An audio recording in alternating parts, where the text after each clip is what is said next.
Hi, I'm Andrew from the Cpap shop. The DreamWear Full Face Cpap mask from Philips Respironics offers 4 cushion sizes: small, medium, large, and medium wide. Each cushion sits directly below the nose and covers your mouth. To determine what size you need, use the Philips Respironics sizing guide. If you're unable to print out the sizing guide, use the smallest possible cushion that fits your nose. Use the arrows on the cushion and the mask frame to ensure you connect the cushion right side up.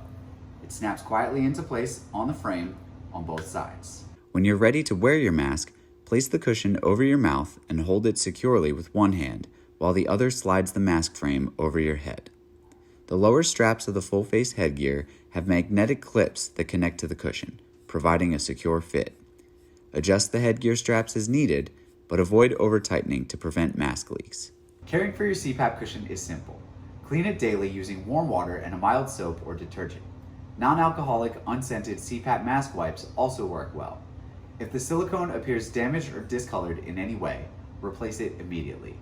Cpap mask cushions should be replaced approximately every 3 months. I hope the information in this video helps you get the most out of your Cpap therapy. As always, thanks for watching.